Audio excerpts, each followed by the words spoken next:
Episode 3 of Adolescence begins 7 months later with Jamie being assigned therapist after therapist. His latest is a woman called Bryony who seems to be making some headway as they're friendly and playful together. When she shows up, Bryony is told that Jamie has gotten into a fight with another inmate. She gets him food and a drink that he likes, and the start of the session is good. She subtly leads a conversation by bringing up her grandparents, his grandparents, and then the men of his family. He picks up on it though and feels that she's trying to trick him into talking about his feelings. Bryony explains that she is on his side and her report on him will help the judge understand him and his motives better. Over the minutes it becomes evident that Jamie is just not very well settled. He has subtle mood swings as he goes from sincere playfulness to mocking. He gets annoyed when she asks about his feelings on his family and why he got into a fight in the first place. She comes clean here and shares that her goal is to get his thoughts on masculinity. Eventually he confesses that his dad is an angry man before backtracking that Eddie is not an abuser. Jamie thinks Bryony is trying to get Eddie into trouble but confesses that things are tense when it comes to sports. Eddie takes him to play football and feels ashamed every time Jamie makes a mistake. He expects Bryony to act like his dad after this revelation and is confused when she doesn't. He's not able to get a read on Bryony and that makes him want to lash out and say cruel things, but she doesn't take the bait. Jamie doesn't really understand the limbo he's in as he's placed in a training centre. He wants to either go home or be put in prison. He gets angry, insisting that he would accept his punishment if he were an actual killer. He throws a glass and gets aggressive, shouting and swearing at Bryony until the guards show up. He apologises though and asks for another drink. Bryony pretends to be calm, but once she's outside it's clear that she's very much overwhelmed. She checks the CCTV and the CO wonders if she can get a read from Jamie's body language.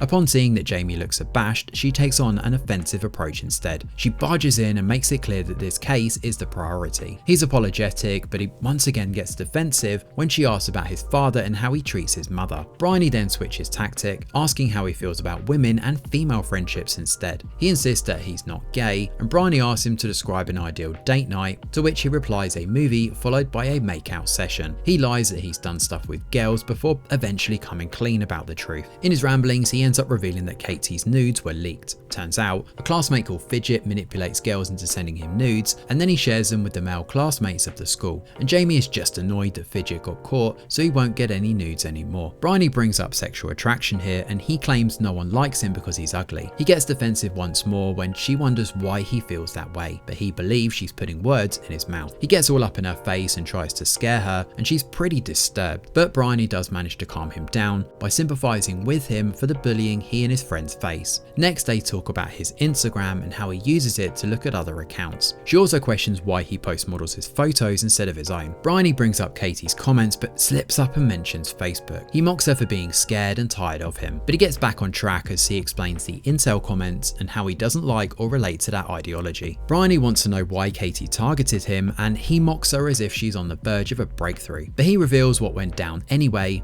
because after the leak he apologised to Katie and asked her out, hoping that with everyone teasing her, she would be desperate for some positive attention. Unfortunately though, she just laughed at him and then started cyberbullying. He hopes Bryony can relate to him, and in his rambling, he declares that on that fateful night, he could have sexually assaulted Katie, but he didn't. Bryony's eyes darken and he apologises, saying he didn't really mean the way that he said that. Bryony tries to make him understand the severity of murder and then declares that this is their last session together. Jamie starts panicking though as he doesn't want her to go.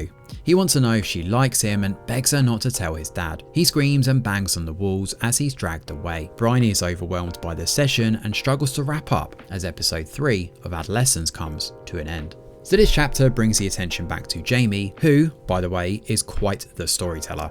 He lies, he rambles, he's sincere and angry, but in the end he is just a teenage boy. This chapter gives us a glimpse into his mindset, just like what Bryony had planned, and oh do we get a glimpse alright. The previous episode hinted that things may not be so black and white, and this one simply strengthens that argument. There is a cause and effect chain which leads back to one boy in class who has a leaks business. Jamie and Katie are bullied, and Jamie just makes things worse by hitting on her, and in retaliation she cyberbullies him. This chapter not only gives us a clear timeline that leads to the murder, but it also suggests that several different things led to Jamie's crime. From his father unconsciously badgering him about what it is to be a man, to his misguided views about women, Jamie is clearly a disturbed boy.